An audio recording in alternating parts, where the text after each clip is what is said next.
صحیح بخاری حدیث نمبر 89۔ حضرت عمر سے روایت ہے کہ میں اور میرا ایک انصاری پڑوسی دونوں اطراف مدینہ کے ایک گاؤں بنی امیہ بن زید میں رہتے تھے، جو مدینے کے پورب کی طرف بلند گاؤں میں سے ہے۔ ہم دونوں باری باری حضرت صلی اللہ علیہ وسلم کی خدمت شریف میں حاضر ہوا کرتے تھے۔ ایک دن وہ آتا، ایک دن میں آتا۔ جس دن میں آتا اس دن کی وحی کی اور رسول اللہ صلی اللہ علیہ وسلم کی فرمودہ دیگر باتوں کی اس کو خبر دے دیتا تھا، اور جب وہ آتا تو وہ بھی اسی طرح کرتا۔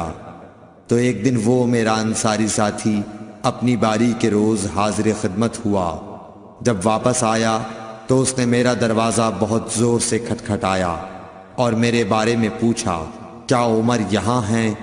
میں گھبرا کر اس کے پاس آیا۔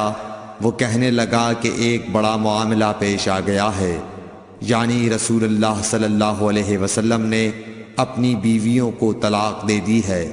پھر میں اپنی بیٹی حفصہ کے پاس گیا، وہ رو رہی تھی۔ میں نے پوچھا، کیا تمہیں رسول اللہ صلی اللہ علیہ وسلم نے طلاق دے دی ہے؟ وہ کہنے لگی، میں نہیں جانتی۔ پھر میں نبی کی خدمت میں حاضر ہوا۔ میں نے کھڑے کھڑے کہا کہ آپ نے اپنی بیویوں کو طلاق دے دی ہے؟